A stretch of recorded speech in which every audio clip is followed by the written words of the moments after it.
Welcome back, everybody. I'm going to visualize all the sentient things here.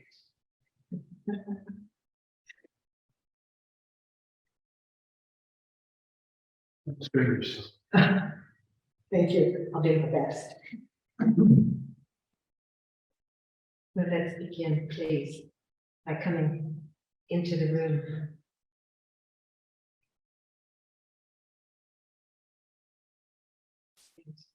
Releasing the activities that we have engaged in prior to coming into.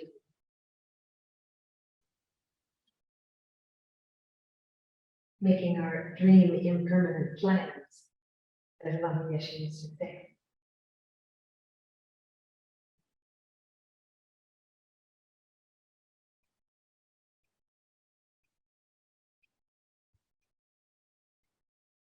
And in gathering our attention,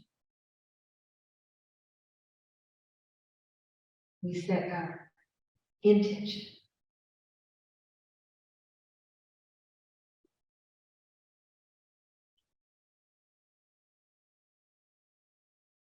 Thinking to have the wish to actualize our highest human potential, cultivating all of humanity's noble qualities, and being of the very best benefit to each and every one, to actualize fully.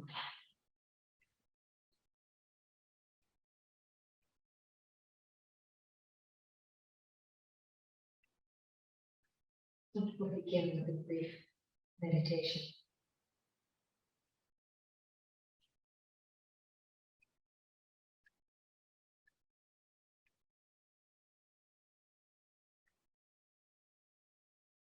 Establishing our posture.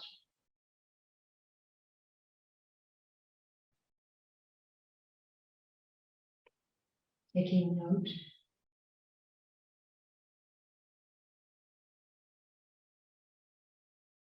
spine straight like a flower reaching for the sun. Allowing the energy to move freely through.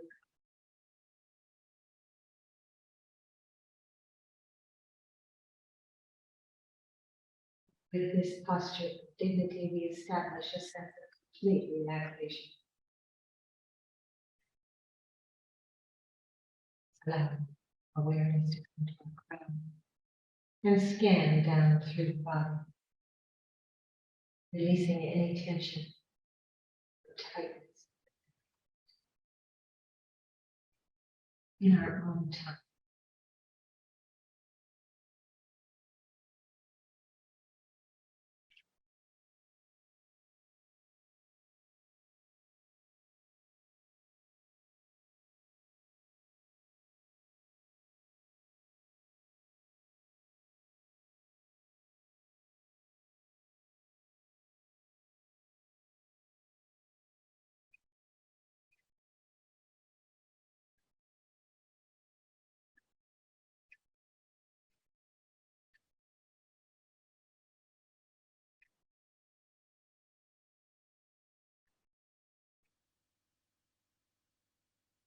Noticing that sometimes when we totally relax, our posture collapses. Once again, lengthen slowly into this posture of dignity.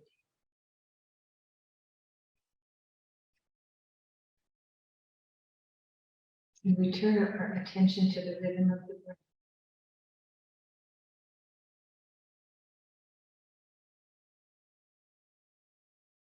As the body breathes.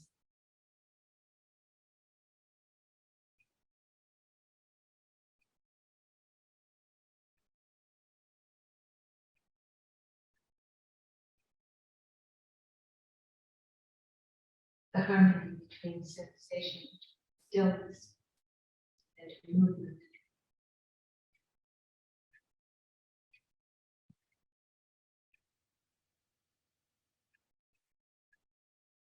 Attending to this state of mind through meditation.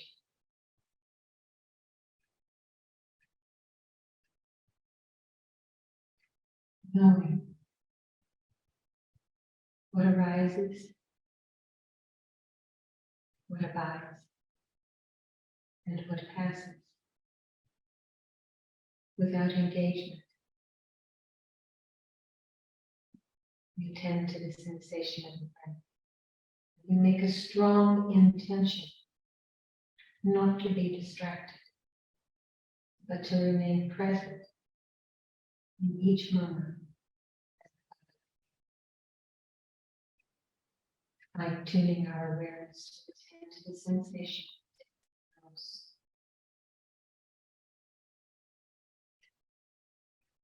the When he was asked how one should practice, the Buddha told the yogi, a yogi knows when they breathe out and when they breathe in again.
Each time awareness becomes kidnapped by thought or feeling, emotion, any mental formation, we recognize kindly and gently, training the mind that our attention on the breath is the most important.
And we recognize that we have grasped a thought. Notice the sensation in the body when we are ruminating. And then having recognized, returning to this single point of the breath at the nostrils. Notice the body and mind, the difference between grasping and not grasping, but remain peaceful, gentle, sustained attention directed at the sensation.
attention is infinitely renewable. And our mind is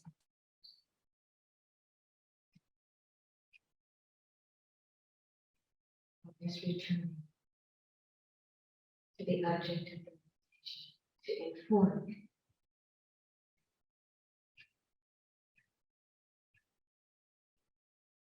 through intentionally directing.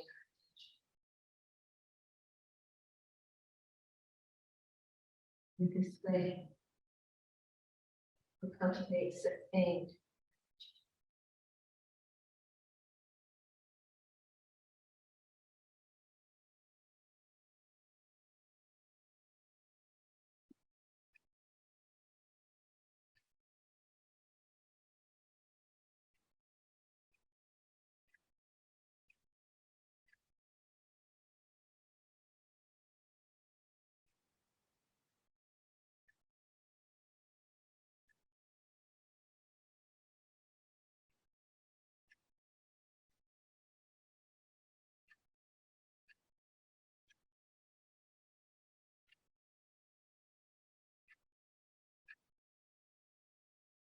and if the mind becomes relatively stable,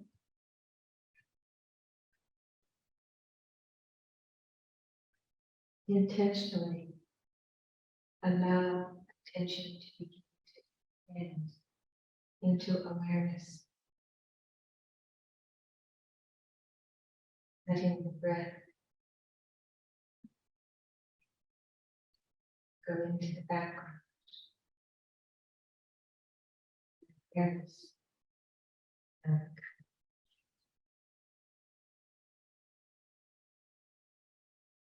Mind knowing mind. Sees emptiness. Is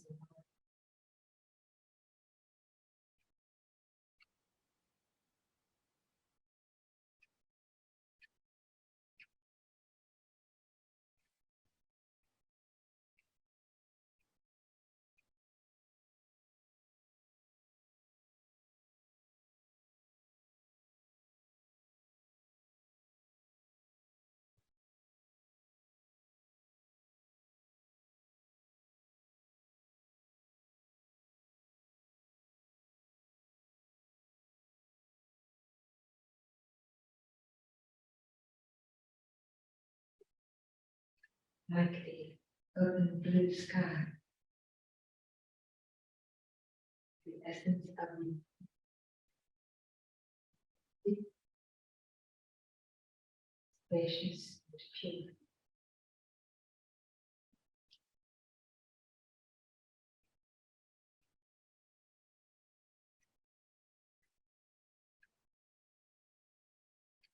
Energy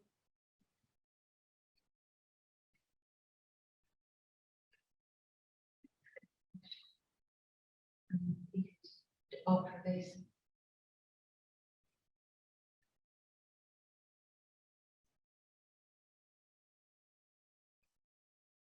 And its nature is luminous clarity.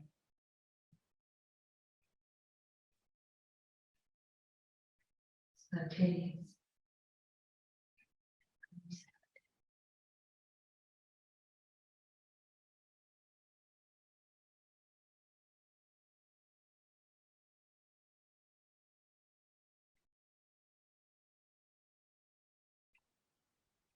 Stay in the view of naked awareness, within which everything is contained.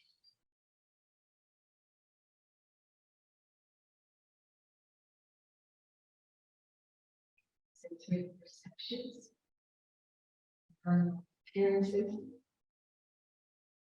arise as conventional.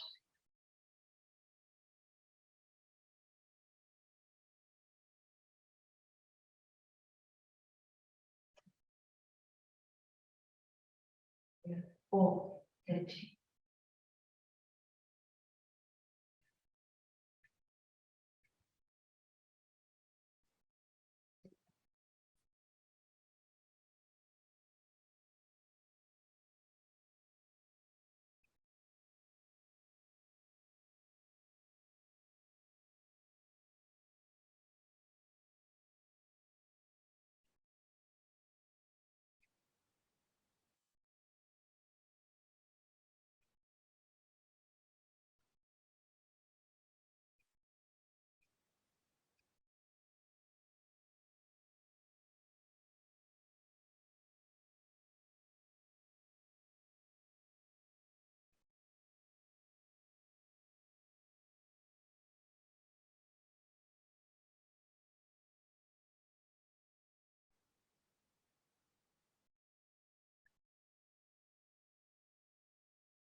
lost within this place, you are free.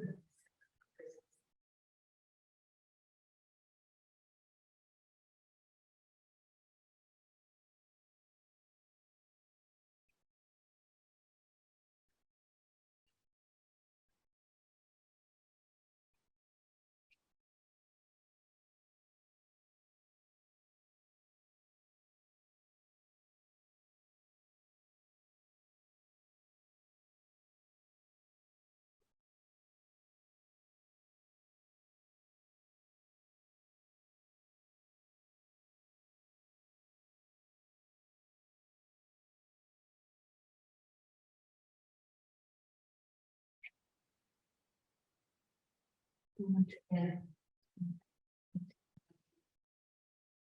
feeling the sensation in your hands.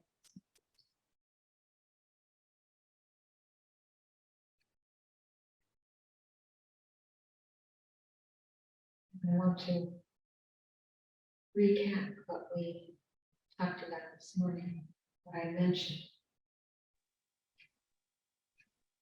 Elaine? We are cultivating stable attention, which is our ability to intentionally direct and sustain focus of attention. We choose which object to attend to, and we keep our attention continuously fixed.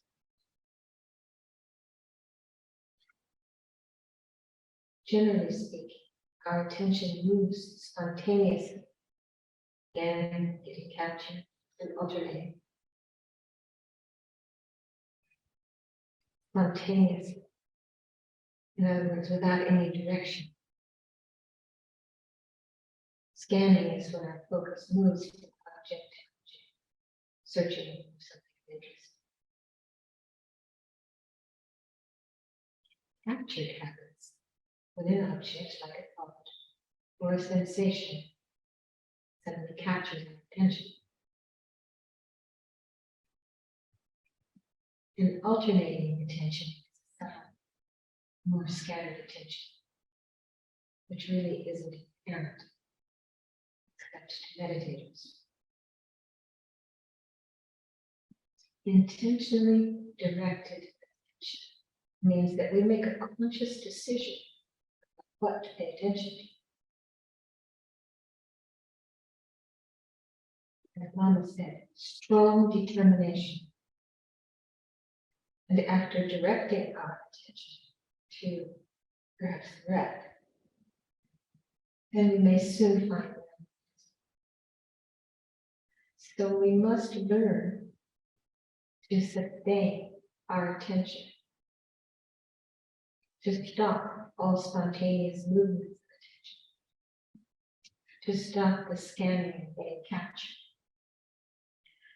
We refuse to allow it. But when it has usurped our attention, as soon as we recognize, we return. The part of the mind that sustains attention for more than just a few moments works entirely unconsciously. It has to be trained. And it is trained through the power of intention and repetition. This then informs the unconscious that this object we have chosen is important. So by intending to observe an object and come back to it whenever we get distracted, training that unconscious process to help us stay focused more continuously.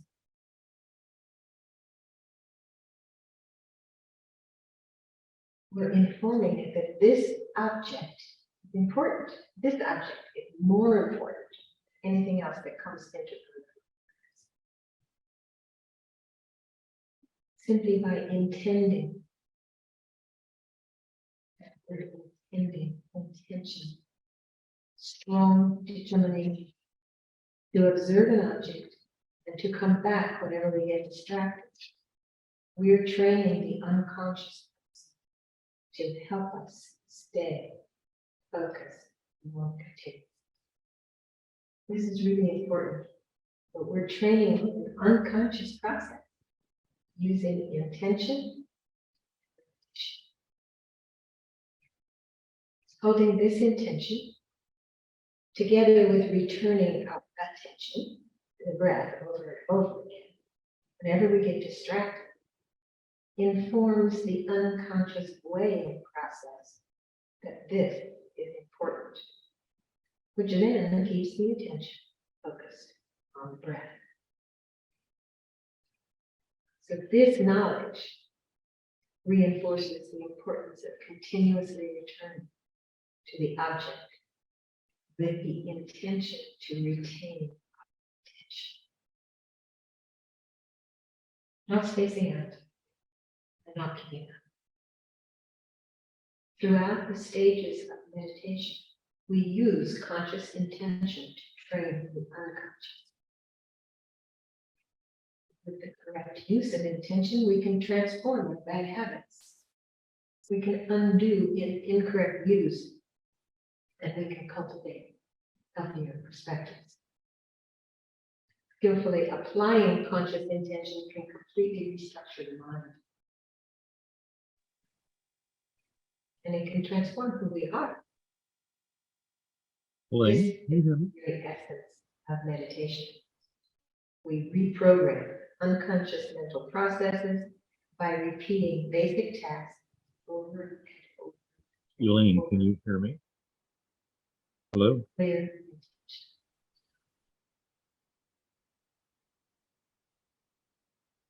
And the supreme purpose, yes, sir. You've got me muted on Zoom.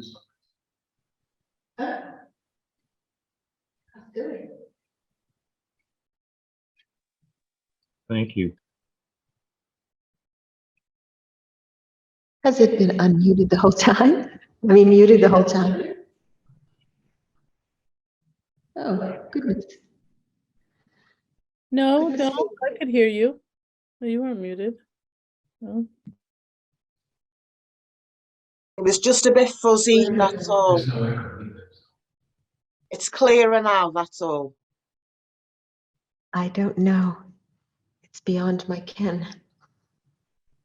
It's clearer now. The Thank supreme you. purpose of meditation is to completely and permanently eliminate all mental afflictions and to allow that mind, that pure mind, to gain enlightenment. The three moralities, right?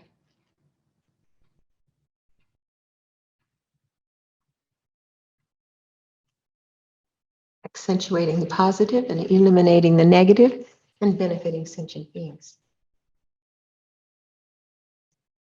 That's one of the vows we make to Vairocana, I believe. Anyway, most of us don't realize that we arise from immeasurable causes and conditions, and we are utterly interdependent, as well as being empty of inherent existence from our own side. And the problem with our egoic sense of self is we believe that to be our final statement of who we are, and we cling to it. You know, like that eddy meditation, like the eddy in the stream.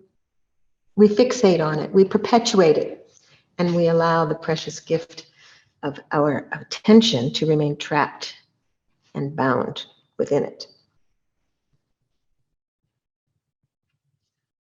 I just wanted to mention that the Buddha offered a description of exactly how we're trapped in our own eddy when he described to King Bimbisara the wheel of life. Remember that incident where the king's neighboring ruler had given him a good gift, a very spectacular gift, and Bimbisara wanted to give him something even more spectacular. And the Buddha explained the wheel of life, told him to create a painting and then offer it.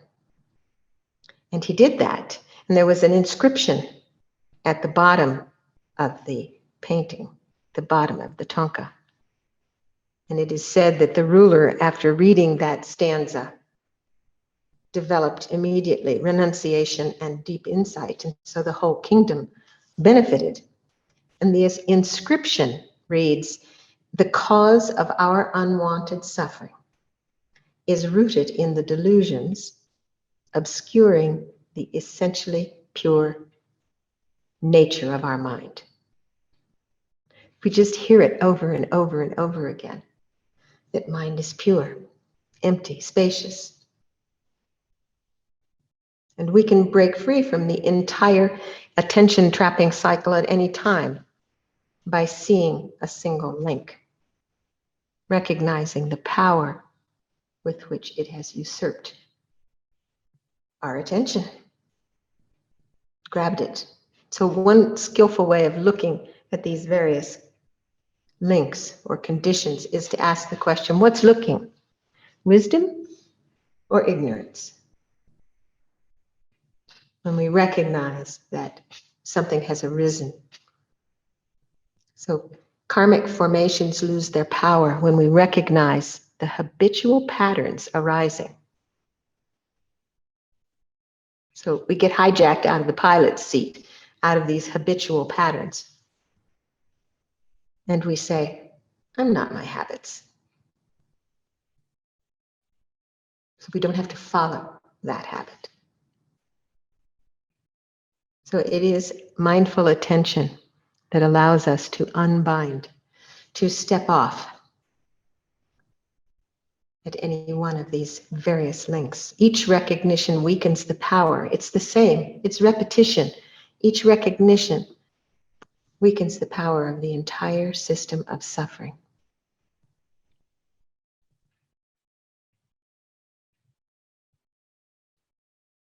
Pauses have power. So rather than jumping quickly to conclusions, we have the power to pause, to use our wisdom, to engage in activities that will perpetuate happiness and eliminate freedom and eliminate suffering. So it's like poking a stick in a bicycle wheel. We can stop it right now. And it brings the bicycle to a halt, right? I can remember that as a kid. It's precisely the illusion, taking mere appearance to be inherently existent, that keeps us trapped. And we can come to realize that it's the labels that we place upon appearances and believe in them. It's because we believe things appear exactly, that they are exactly as they appear. But if we release our attachment to our concrete ideas of who we have believed ourselves to be, there is no self. But still, we will always have this grateful, humble, and noble awareness. We still have awareness of existing as an individual manifestation of awakened awareness. It's very beautiful. Existing to be an offering to others, to benefit others as an agency of kindness and compassion. And this is our humanity. And it's through the power of meditation that we're able to recognize the habits of our mind and then make a change.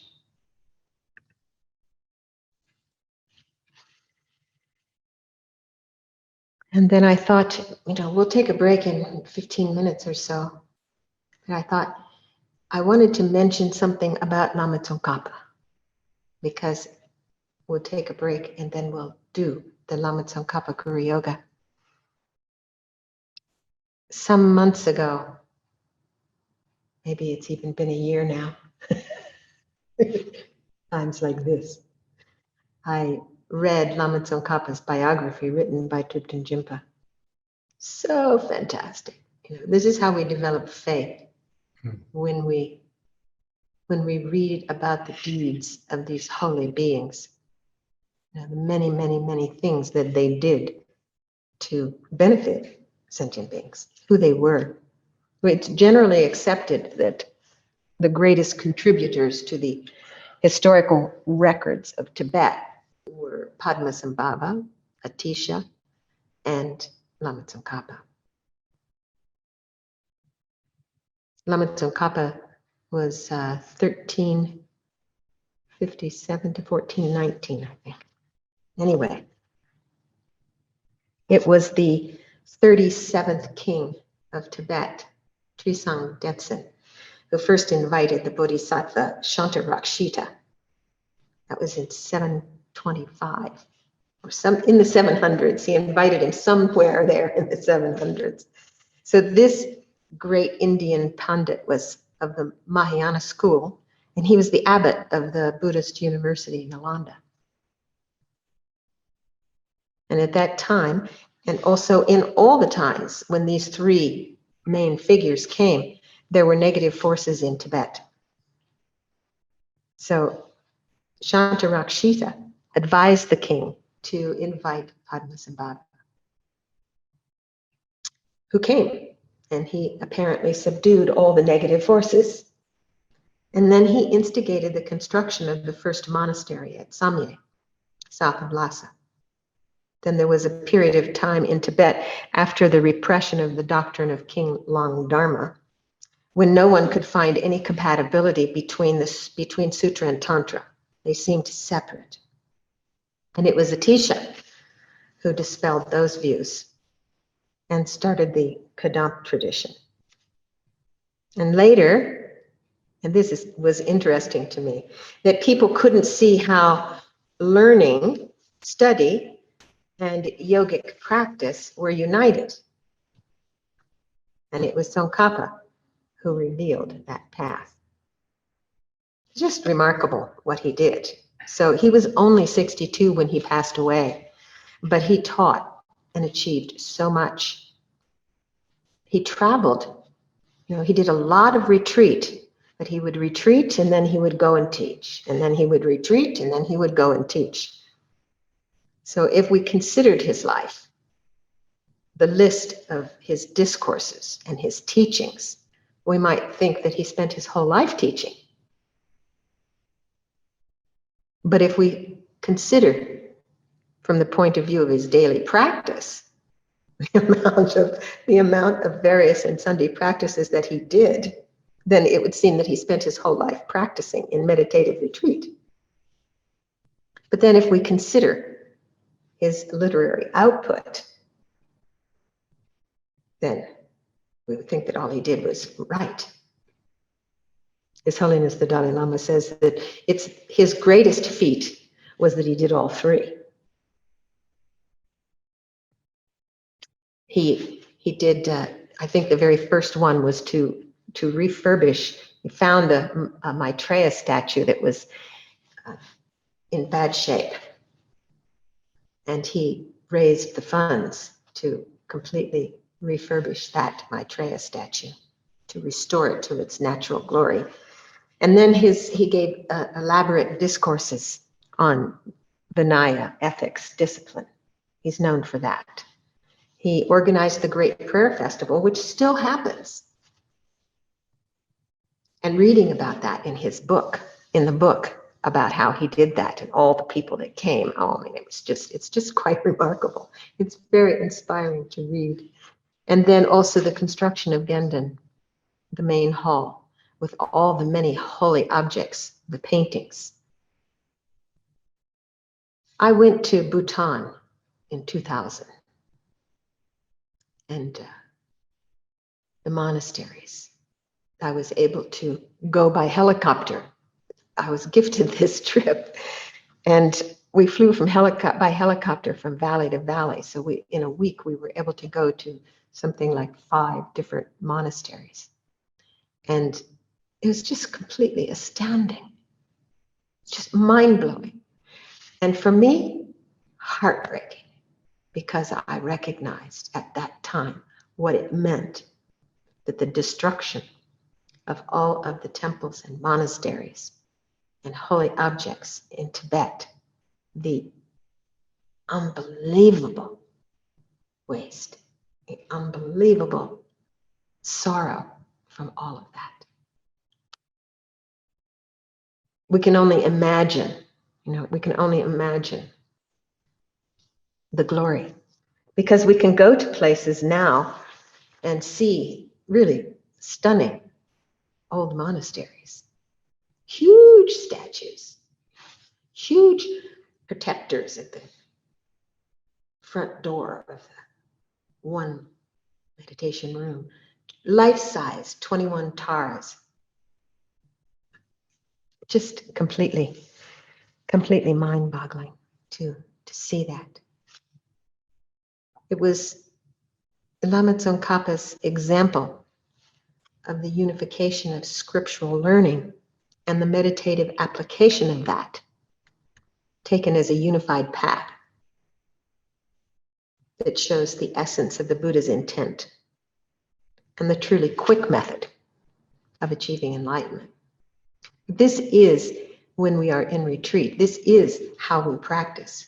We do cultivate our concentration through the power of maintaining single-pointedly once we have analyzed specific points through the path to enlightenment. Once we have come to the aha moment, this is true. You go through the 3 points and the 9 reasonings in the death meditation, and you come to the end of that, and you sit with that realization that death is definite. I don't know when it's coming, but the only thing that's going to help me is my spiritual intelligence. So not only must I practice, but I must practice now. And not only now, but I must practice really well. As Lama Yeshe says, with strong intention. So then one sits with that in meditative concentration.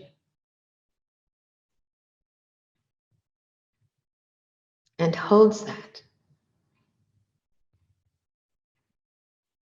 And so I thought to mention that about developing concentration, sustained attention on the specific object, which, when we are doing analytical meditation, is the actual realization, perhaps intellectual, perhaps experiential, of the actual topic. So when we are in retreat and we go through 4 sessions a day, I did want to mention this because I said it's useful to do at least a weekend 4 times a year, solitary. I'm talking solitary retreat. There's a verse in a Native American, I think it was written, a Native American poem, that says, "It doesn't interest me where or with whom you have studied. I want to know if in the empty hours, when you are alone with yourself, if you truly like the company you keep." And as we are truly alone with ourselves in retreat, we allow all of the holy beings to bless us. And the company we keep is divine.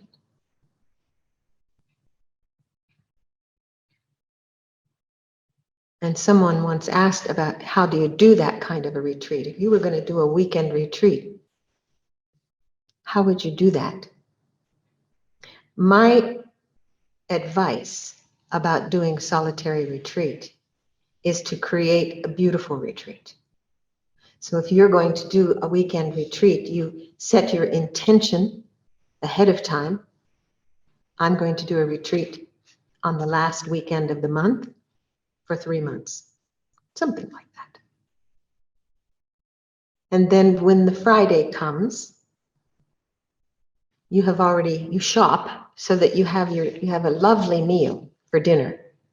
And when you begin your first session, it's very useful to engage in Vajrasattva practice to clear away all the obstacles and then sit, concentration, concentrating on the purification of receiving the blessing of Vajrasattva's purified mind, speech, and body. And then you get a good night's sleep. And you wake up in the morning delighted to have the full day just to practice. And you determine how long you can make each session. Maybe an hour, maybe 2 hours, and it depends really on what your commitments are for your own daily practice. But if you have the ability to do 35 Buddhist practice when you get up in the morning, that's very good. You can learn to memorize that and be able to do that. If anybody wants that, I have a recording of that 35 Buddha practice. I'm happy to share that. And then I like an hour of sit, walk, sit. If you're going to try to cultivate your concentration, your single-pointed awareness to single-pointed attention on the object, choose the object, hold it all day, whatever that object is. It could be your breath, which is always with you, and it's useful if we use the breath because when we're out in the world, it's there with us. Easy to just turn to the sensation of the breath. But some people like to use a mental image of a Buddha. That's beautiful.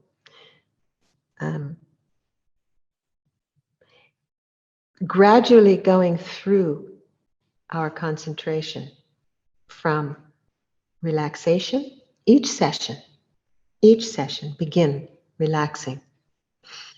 Begin, then followed by the breath in the body, followed by one pointed breath at the nostrils, followed by, and this is good to count for 10 cycles, I think. And if the mind is very busy, continuing to count, go to 10, come back and start again, go to 10, very good. And then set your timer for 20 minutes. And at 20 minutes, you stand up and you do walking meditation for 20 minutes. And then the timer goes off and you do sitting meditation for 20 minutes.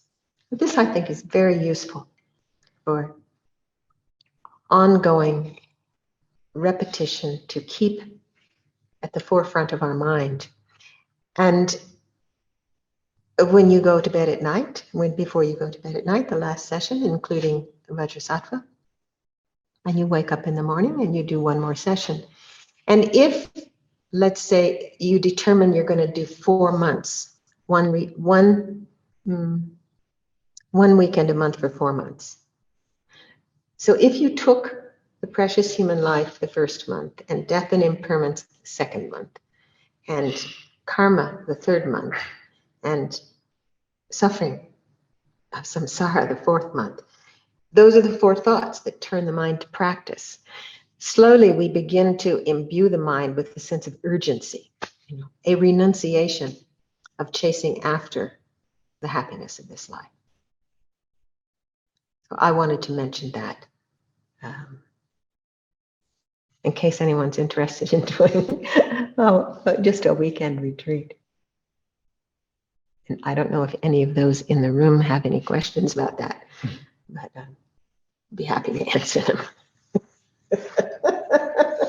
Anybody in Zoom land have any questions?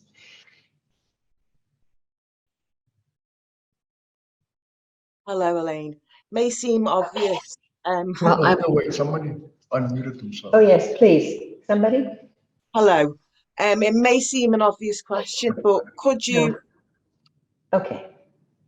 do the retreat at home? So we'll take a 5-minute break and we'll come back. And I think, Michael, if you could share your screen with Lama Tsongkhapa Guru Yoga. We'll do that practice. I will be happy to do that when we come back. Close. Anna, we'll start with a question from Anna. Can you hear me? By the way, you can mention that we do the same practice every Wednesday morning. Okay, Shanka is telling me that this Lama Tsongkhapa Guru Yoga, do you lead it? Oh, this So it's the same one with the same tunes, I'm the sure. same one with the same tunes. Isn't that divine? Shanka leads it every Wednesday morning. What time? 6 a.m. 6 a.m. Mountain Time. Wonderful. How long? It takes about an hour.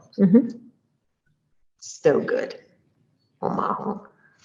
And absolutely, you see, this is what we have to do, is we have to make our retreats accessible and fun. Really kind of treating ourselves like the great bodhisattva that we are, really thinking of ourselves as being special. And when we think of ourselves as being special, we treat ourselves as being special, and we become special, you see. So in between your sessions, you can walk, around the property. Wherever you are, you can walk. Just if you meet people, just don't engage with them. Just, oftentimes, and I found this in India when I'm walking in Varanasi, I found that if I put my hands together in prayer, then they wouldn't bother me. Otherwise, they're right up in my face wanting to tell me that their children needed money for education or some such thing. But if I had my hands in prayer, people understand that. You put your hands at your heart and give them a smile and walk on. They understand that. And that blesses them too. You can just be thinking, may you be well and happy. May you be happy. May you be happy. Wonderful. And You're, sorry, yeah. Elaine, just another quick one. I've got a rather noisy neighbour, which I do utilise the noise, for to develop my patience. But is that okay as well? So yeah, Sure, yeah. for sure. I remember that Venerable Renee once told a story about going to India to do retreat. And he was, I believe it was like as soon as he got into retreat, there was a construction project going on. And very, very amazing. He managed. He managed his very first retreat in a farmhouse somewhere where he said there were ghosts. He said it was actually the farmer and his wife that showed up. I thought, wow. I mean, weren't you scared? But I think he actually had a visual on him, and I believe he made offerings to them, and then maybe they didn't feel a need to come back. I don't really remember the whole story, but whatever it is that is around us, when we have made a determination to be in retreat, we do our best to use it in our practice. And the noisy neighbor, to be able to send him loving kindness vibes, just that has the potential to actually transform your noisy neighbor. And just to add, just as a comment, when I am in practice and I've got the beauty of quite a lot of leisure. They are much quieter, and I can feel the energies transferred to them. It's they're in a really unfortunate situation where they can't control themselves. But when I am practicing, they are so much calmer. It's wonderful. Isn't that interesting? Yes, fantastic. Really fantastic. Thank you for asking and thank you for sharing. Yeah, it's really, really good. Really good. So I want to engage in this practice of Lama Tsongkhapa Guru Yoga. I believe it was Venerable Renee that introduced this to me so many years ago. And we worked on these chants, trying to bring them as close as possible to the Tibetan tunes. And I love it. I love the practice. It moves my heart and it brings me closer to Lama Tsongkhapa. And I think that it's a very good practice for us to do. I might mention the Migsema prayer was composed actually by Lama Tsongkhapa for his teacher Rendawa. And after he gave it to Rendawa, they were contemporaries, kind of the same age, but they taught one another. And after Lama Tsongkhapa praised Rendawa in this way, similarly, Rendawa turned around and said, "It's more like you, and this is you." And then he reworded it to include Lama Tsongkhapa. So I think it's really beautiful that it's a very blessed prayer, and it's often chanted when His Holiness the Dalai Lama comes into a room. So I learned the Tibetan of it many years ago.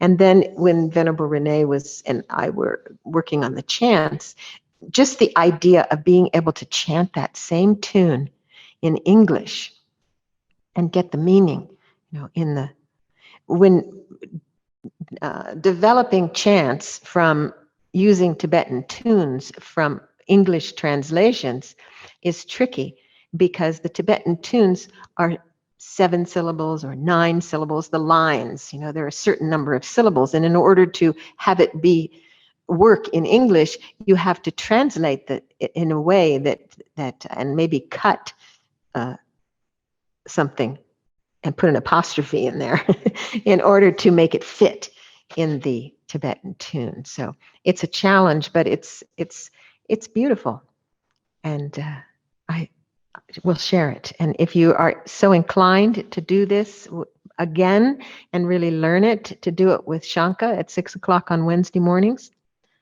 very good idea. So let's settle into our seats here and make our intention to really be present and feel the energy of this practice. As we feel that energy, what's happening in our body and mind. This is one of the most important things of a sadhana like Guru Yoga. It's going through different movements, but something is generated. There's a feeling to be generated as we are reciting these various verses. So to think about that and to be present with that, I recommend that. And this particular chant that is at the front of this practice comes from Haruka Chakra Samvara sadhana, but it was put to a tune by Rob Priest. And I find it really moving. So I try to incorporate it. And when we do this, thinking that when we ask our Lama to come, they come. And what they give us is the wisdom of emptiness.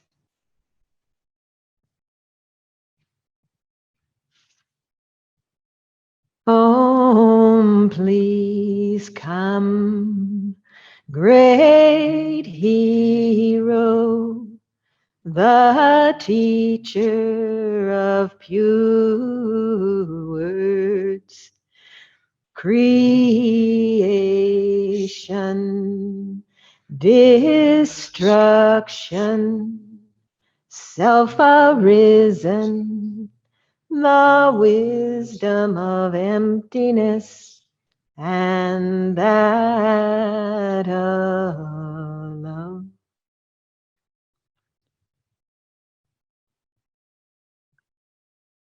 So as our Lama appears before us, we then take refuge, remembering the 3 levels of refuge. Outer refuge in Buddha, Dharma, and Sangha, with our Guru being the Buddha. Inner refuge in the mind of enlightenment, in seeing emptiness directly and the Arya beings who have. And ultimate refuge, with confidence that the nature of our own mind is wisdom. Its expression is clarity, and its compassion is all-pervasive. If we think like that, it blesses our mind with realizations in these 2 levels of refuge. I go for refuge until enlightenment, to the Buddha, Dharma, and Sangha, by my virtuous actions of giving and so on. May I become a Buddha to benefit all beings. I go for refuge until enlightenment, to the Buddha, Dharma, and Sangha, by my virtuous actions of giving and so on. May I become a Buddha to benefit all beings. I go for refuge until enlightenment, to the Buddha, Dharma, and Sangha, by my virtuous actions of giving and so on. May I become a Buddha to benefit all beings. May all beings have equanimity, free of attachment and aversion. May all beings have happiness and the causes of happiness. May all beings be free of suffering and the causes of suffering. May all beings find good rebirths and the bliss of liberation.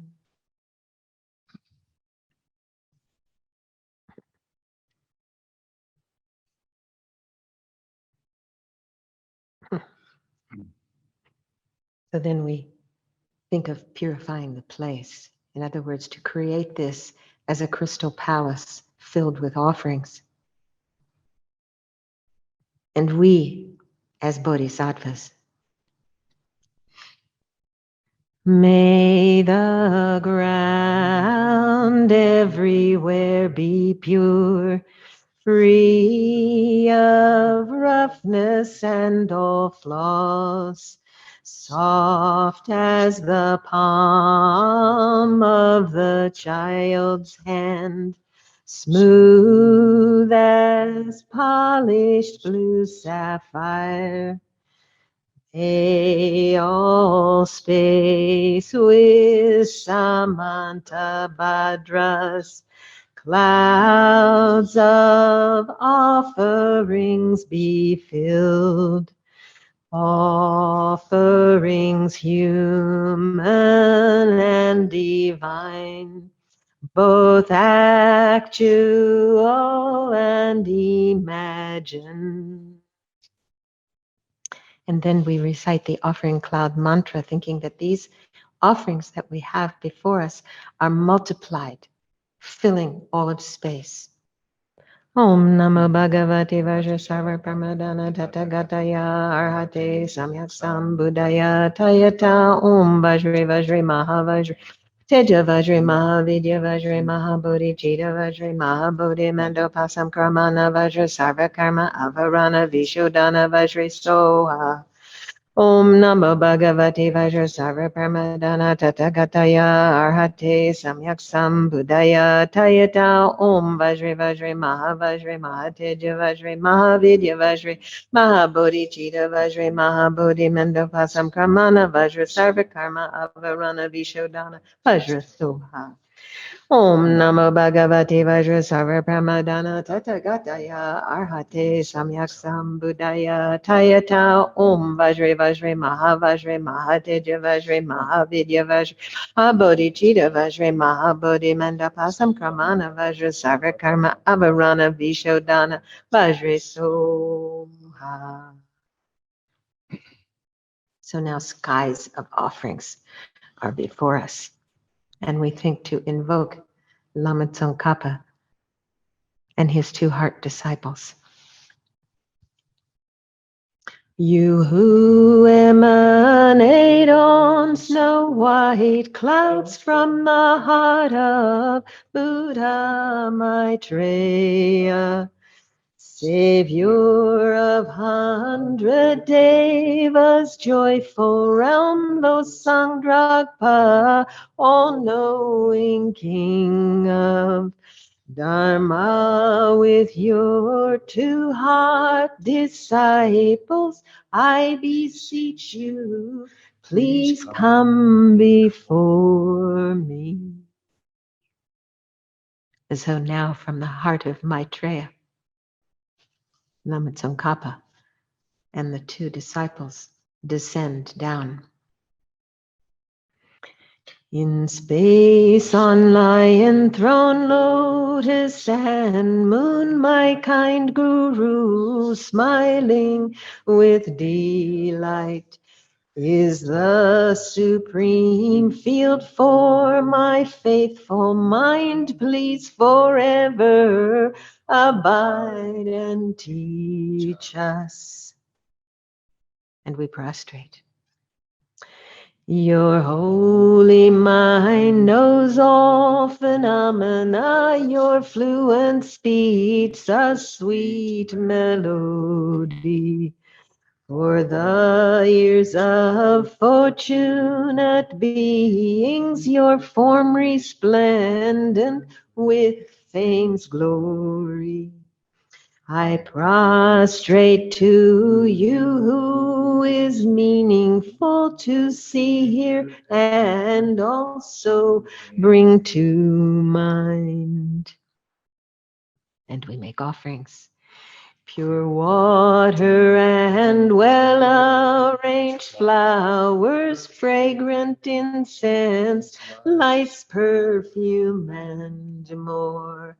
Clouds of offerings, real and imagined, I offer you supreme merit field. And here we change the tune and begin to think for a moment. What sorts of habits of mind are obstacles to my success on this path?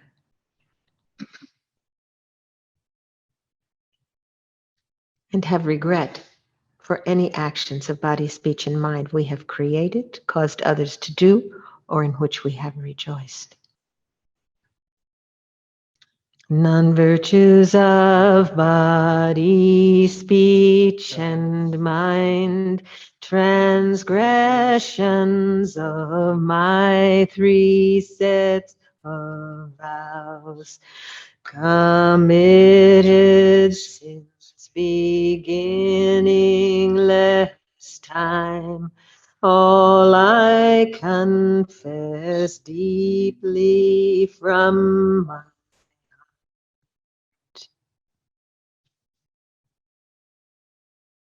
and then think of our own good deeds, the good deeds of others, and the miraculous deeds of Lama Tsongkhapa. And the good deed of coming to this retreat also. In these times of degeneration, you made your life highly meaningful. Renounced all the 8 worldly concerns, strove for knowledge and realizations. In your extensive accomplishments, I rejoice deeply within my heart. And we beseech Lama in Dharmakaya's clear sky, from clouds of wisdom and compassion, please rain down vast and profound Dharma upon us fortunate disciples.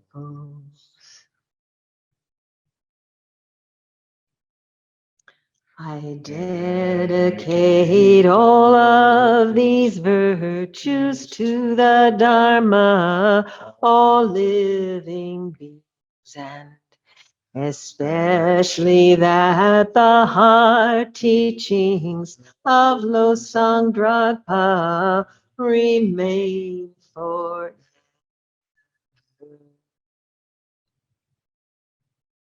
Make that heartfelt request that over and over again, life after life, we are never separated from our holy lamas, and that we bask in the glory of the Dharma, and that we may fulfill every good quality of every level and path, reaching then quickly the place where we ourselves become Buddhas. And so now we offer everything in the universe. We'll chant it both in Tibetan and in English, and I don't have my mala, so. O Sashi Puki Jukshin Meito Dram Ri Rabling Ji Ni De Yen Padi San Ye Jin Du Big Te Uwa Gidro Kunam Da Jing La Chu Pa Shu. This ground scented with perfume and covered with flowers, adorned by Mount Meru. 4 worlds, sun and moon, I imagine as a Buddha land, and then offer it. May all beings enjoy this pure land.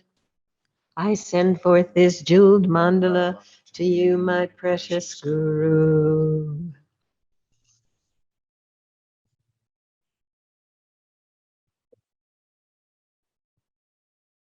So now we're going to recite the Migsema prayer, this 5-line praise to Lama Tsongkhapa. And as we do so, we imagine that from his body, speech, and mind, light rays, white, red, and blue, stream forth and bless our body, speech, and mind, purifying any mistakes. We'll chant it once in English and twice in Tibetan. So try to have a clear picture of Lama Tsongkhapa and his 2 heart disciples before you, having made offerings and respectful requests.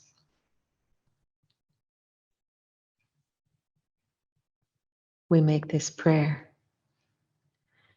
Chenrei the great treasure of objectless compassion.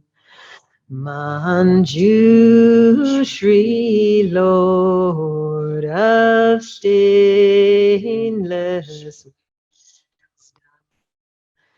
Vajrapani destroyer of Marazans. Tsongkhapa crown, jewel of Tibetan sages. Losang Dragpa, to you I made say way te chen chen. Dream can pay Bang po jang du pung malu jom ze sang gang chen ke pei tu gen song ka lo sang drag pa pe jabla so mig me ze we te chen chen sig dream can pay so wang po jam pel yang du pung malu jom ze sang gang chen ke pe su gen song ka Lo sang dragpe jabla so.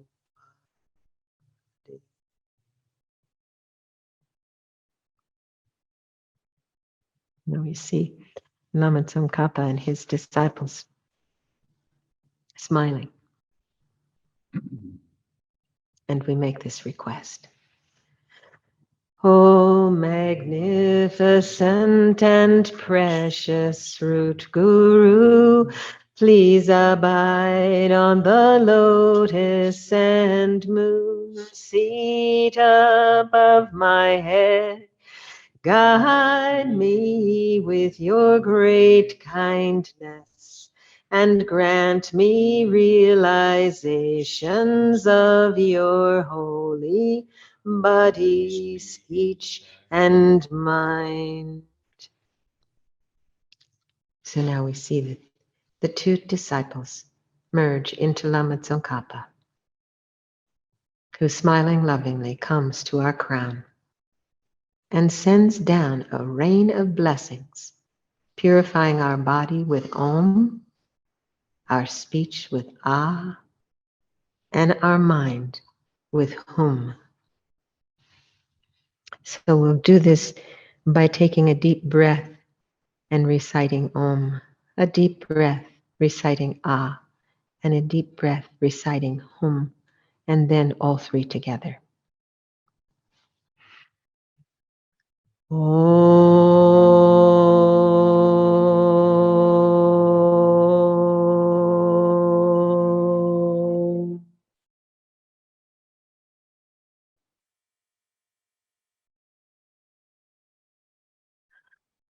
Ah.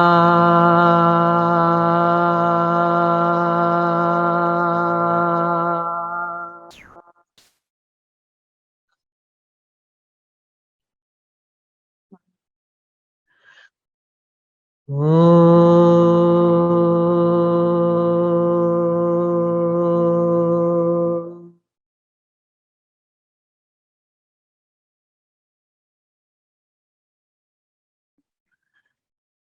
Om.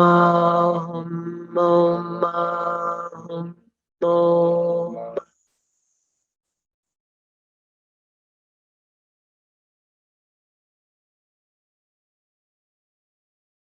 Allow the blessings to fill your body.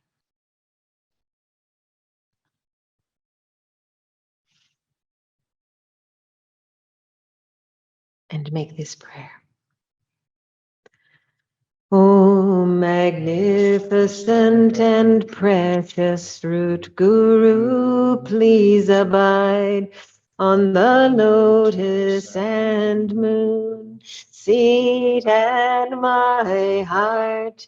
Guide me with your great kindness and stay with me always until I achieve enlightenment.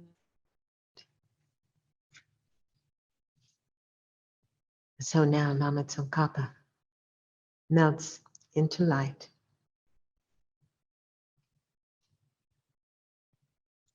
This small sphere of light descends down slowly through our crown,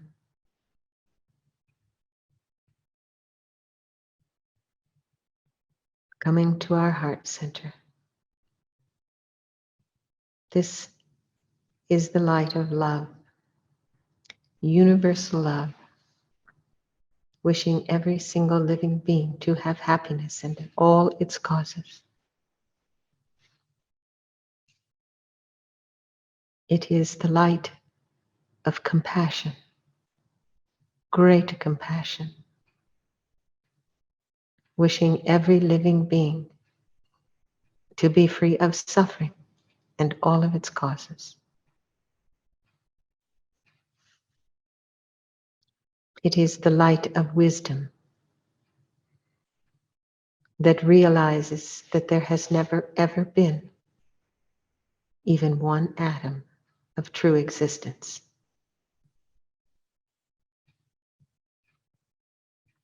since that which is called the reality of phenomena is completely free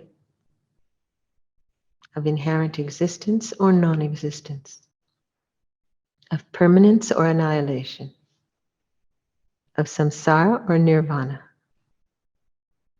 And since it has never been tainted by the stains of apprehender and apprehended, it is stainless. Such a thing is emptiness. And it is this light that begins to expand as we inhale and exhale, energizing, becoming brighter, and expanding on the exhale. Allow that sensation to happen within your body, filling you from head to toe.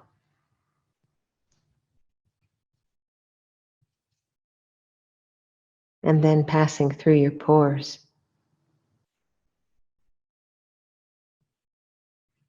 And going out into all 10 directions. And offering this love, this compassion, and this wisdom to every single sentient being.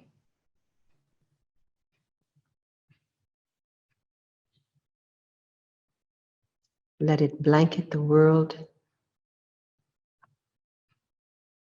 Let it go out into the universe, to the multiplicity of universes, as far as imagination allows.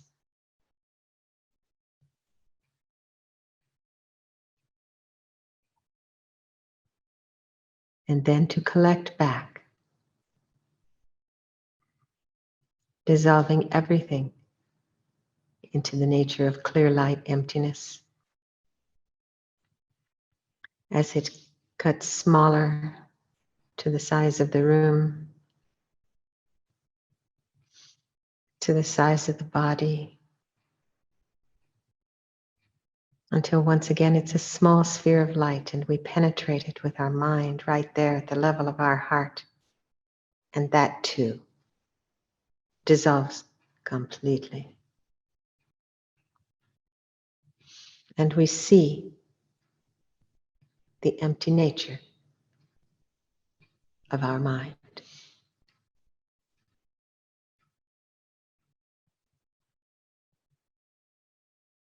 Indirect perception.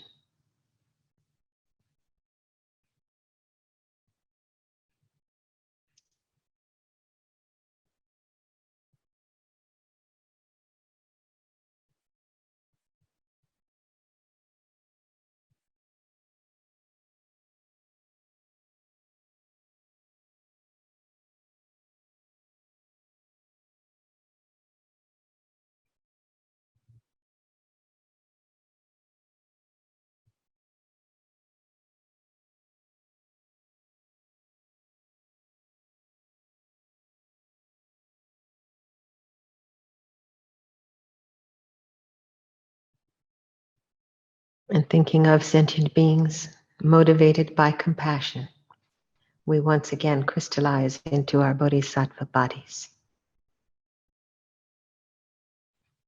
in gratitude.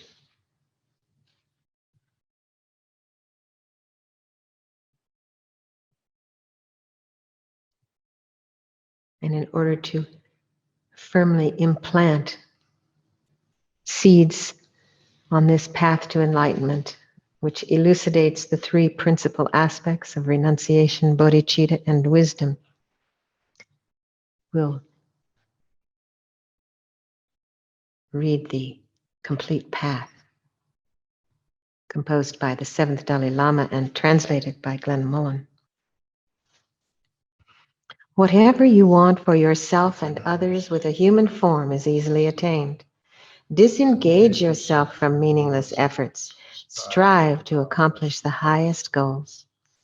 Because all things composite are impermanent, life changes and never abides. That change is the basis of suffering, for the samsaric mind fills with frustration on watching its creations continually fade. The higher you climb in samsara, the higher the cliff on which you perch. The more things you own, the tighter you are bound. The dearer you hold someone, the greater the chance they will hurt you. The faster you subdue enemies, the faster their numbers increase. This body is a thing borrowed for a moment, and possessions are things stored for others.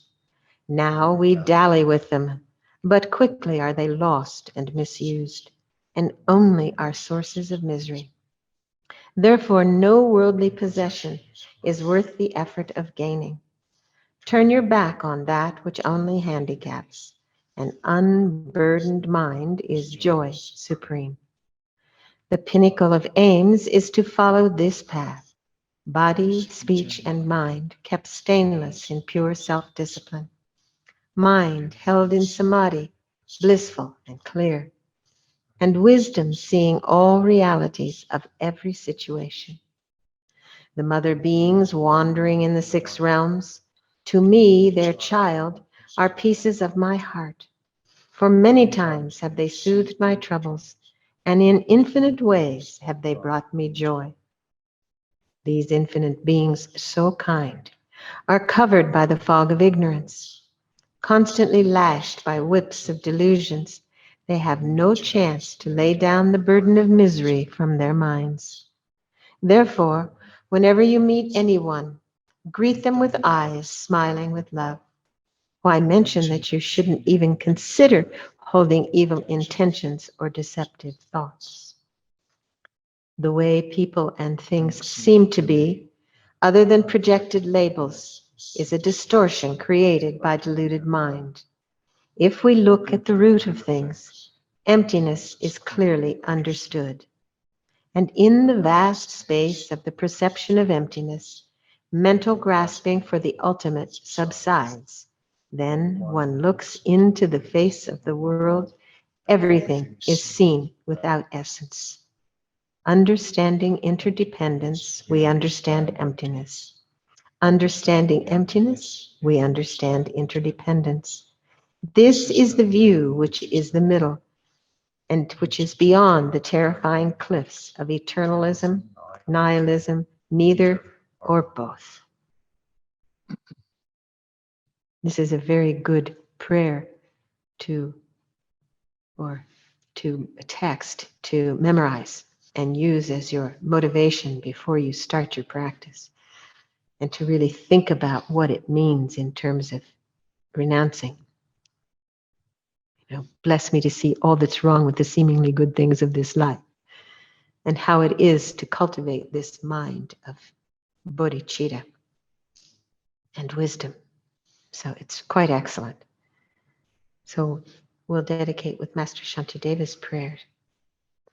May all beings everywhere, plagued by sufferings of body and mind, find an ocean of happiness and joy by virtue of my merit.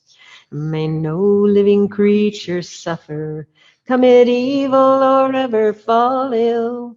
May no one be afraid or belittled with a mind weighed down by depression. May the blind see forms, the deaf hear sounds. May those whose bodies are worn with toil be restored on finding repose. May the naked find clothing, the hungry find food. May the thirsty find water and delicious drinks. May the poor find wealth, those weak with sorrow find joy. May the forlorn find hope, constant happiness and prosperity. May there be timely rains and bountiful harvests. May all medicines be effective and wholesome prayers bear fruit. May all who are sick and ill quickly be freed from their ailments. Whatever diseases there are in the world, may they never occur again. May the frightened cease to be afraid, and those bound be freed. May the powerless find power, and may people think of benefiting each other. As long as space remains, as long as sentient beings remain, there too may I remain to dispel the misery of the world. And we dedicate by merit of this virtue, may I become Buddha and lead all beings, everyone, into that enlightened state. May the precious Bodhi mind not yet born arise and grow, and may that born not decline, but increase more and more. In the snowy mountain paradise, you're the source of all happiness and good.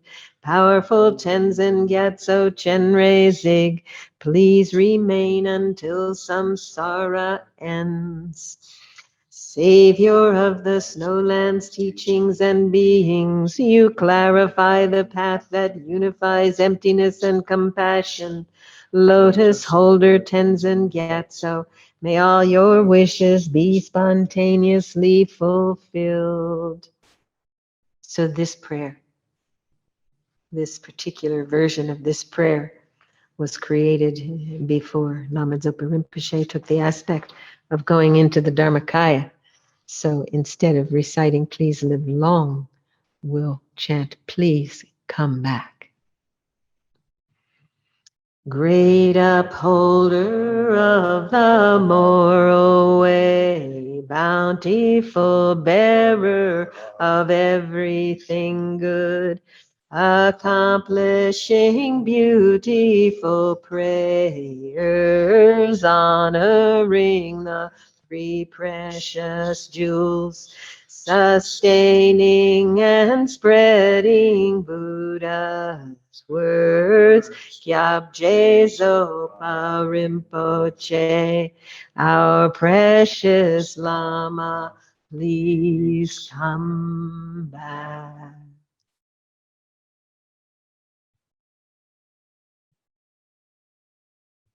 And please also dedicate to anyone in your life, anyone who's passed away. May they have fortunate rebirths. Anyone who is ill, may they be healed.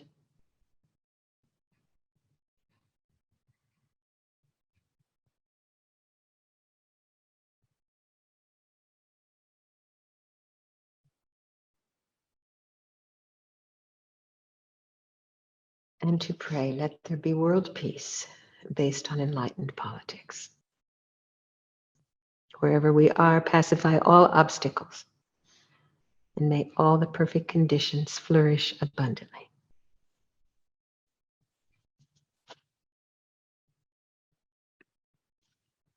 Great. If anyone has any comment or question before we close, I'm happy to Oh, can you just, entertain. they took it away. Anyway, it's okay. Can we do Oh, that? please, I don't have that one in my, Okay, please, oh, for heaven's sakes, yes. Would you lead it, please? it's just English. Oh, please put it. Michael, will you go back and put that back? Geshe Cherub's long life.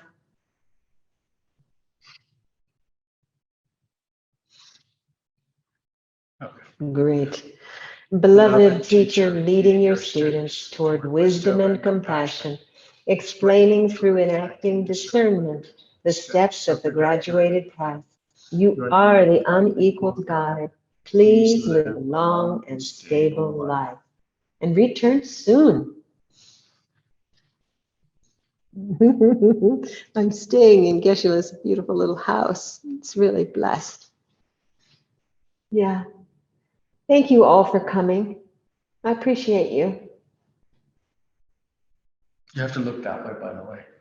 I have to look that way. Thank you all for coming. I can't see you if I don't look this way. I appreciate you. Thank you very much. It's very nice to see you. Next, yes, yes, you're so welcome. Next weekend, I hope we will do some exploration of Mahamudra. Okay? All right then. You all be well. Thank you very much. Yes, be well, and until then.